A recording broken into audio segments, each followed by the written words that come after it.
Bonjour à toutes et à tous et bienvenue dans cette nouvelle vidéo qui sera encore un petit peu courte parce que je vous avoue là je pars au Togo demain et j'ai pas trop eu le temps du coup ces 2 dernières semaines de tourner des trucs un peu plus longs et un peu plus profonds. La préparation du tournage a demandé énormément de prépa et donc du coup j'ai vraiment pas eu le temps. Et j'en profite pour vous dire du coup qu'il n'y aura pas de vidéo pendant ces 2 prochaines semaines voire les 3 prochaines semaines parce que voilà je serai en tournage du coup là-bas.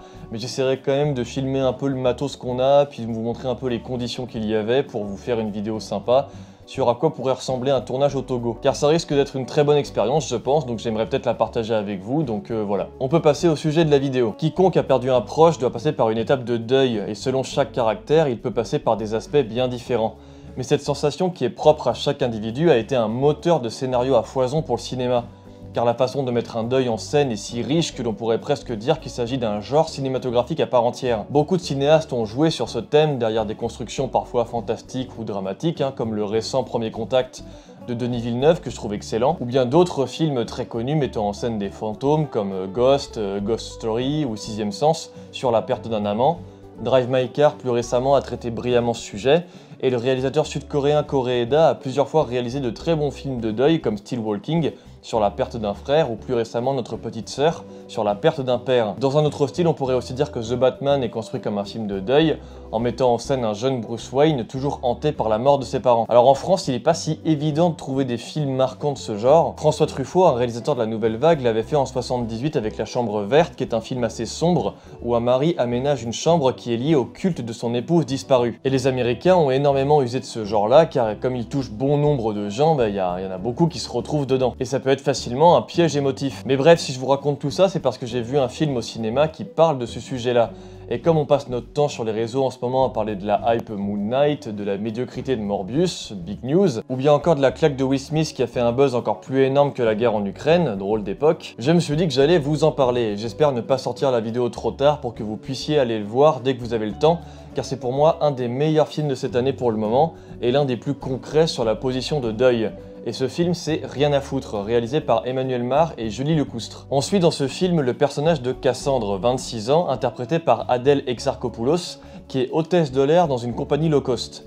Entre son rythme très effréné de travail, ses voyages, ses rencontres et ses fêtes sans lendemain, Cassandre dresse un portrait de jeunesse perdue dans ses repères, qui suit son travail sans broncher, évite de trop réfléchir. Mais au-delà de ce thème, le film va petit à petit dresser un portrait plus complexe, où un deuil enfoui va venir faire son apparition. On tire là pour moi l'un des meilleurs films de cette année avec Rien à foutre. Car contrairement au titre qui laisse présager une sorte de craquage du personnage principal, compte tenu qui plus est du synopsis, le film se sert de ce slogan pour refléter la perte de repères dans la jeunesse d'aujourd'hui, qui se cache très souvent derrière les malheurs qui peuvent arriver brusquement au cours d'une vie, en l'occurrence ici le deuil d'un être cher. Un thème, nous l'avons dit, très utilisé, qui a pratiquement maintenant ses propres codes, mais les réalisateurs sont assez intelligents pour donner une forme spéciale sur ce sujet, avec une justesse et un réalisme très concret. Le film est divisé en 2 parties assez distinctes, avec d'abord le rythme du travail de Cassandre, hôtesse de l'air du coup, qui fuit justement cette tristesse par ses voyages, ses soirées et ses rencontres superficielles de quelques heures avant de repartir. La mélancolie est cependant ancrée dans son visage et Adèle Exarchopoulos interprète cet état d'esprit avec une justesse assez brillante,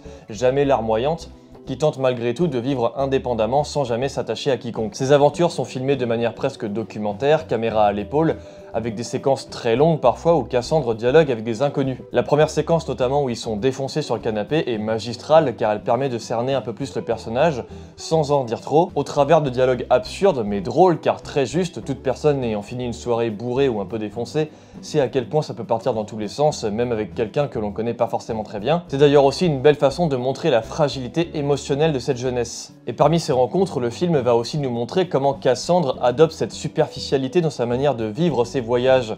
Entre les rencontres plan cul sur Tinder, sa volonté d'aller à Dubaï parce qu'elle voit sur Instagram, d'ailleurs la scène avec sa collègue qui lui dit qu'Insta c'est parfois faux nous revient à l'esprit à la fin du film, avec une force de mise en scène très symbolique. On nous présente le personnage principal finalement comme une fille assez creuse, pas très intéressante, désinvolte et assez conformiste. Mais la suite du film va nous montrer que ce qui semble être quelqu'un de vide est en réalité quelqu'un qui a été vidé suite à un événement douloureux, qu'elle refuse de combattre en face. Je pense qu'elle-même, elle sait pas forcément ce qu'elle pense. Je pense pas que ce soit quelqu'un de profondément cérébral. Je pense qu'elle est contradictoire, qu'elle est perdue, qu'elle est lumineuse, qu'en même temps, elle fuit, qu'elle est dans le déni. Je pense qu'elle est plein de choses à la fois, en fait. Et ces plans très longs, en plus de nous ancrer dans un réalisme sur le travail abusif de Cassandre, qui n'en démord pas malgré les heures difficiles, le film en profite d'ailleurs pour montrer les formations de sourire de 30 secondes, séquences délirantes sur plan fixe où les personnages s'accumulent pour essayer de faire durer le sourire le plus longtemps possible. Et bien sont parfois entrecoupés de scènes langoureuses avec une musique très agréable. C'est parfois le ciel penché de l'avion qui décolle,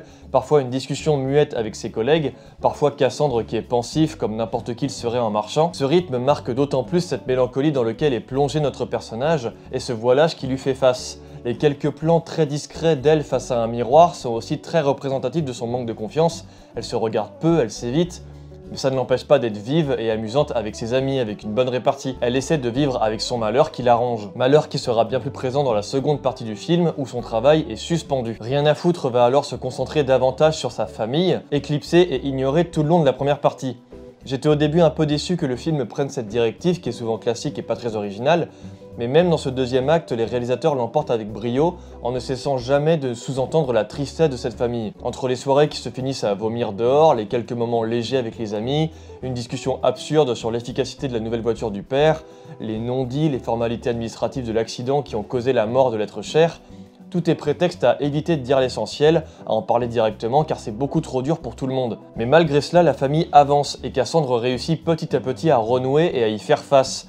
Tout est suggéré, jamais balancé comme l'aurait fait un vieux drame familial cliché, et tout est extrêmement juste dans les dialogues et les regards, à l'exception d'une scène peut-être un peu trop explicative par rapport au reste du film, où le père parle tout seul face à Cassandre et sa sœur, mais qui est mise en scène de manière suffisamment intelligente, avec le père quasi absent sur les plans, pour appuyer sur ce moment intime que la famille n'a visiblement jamais eu.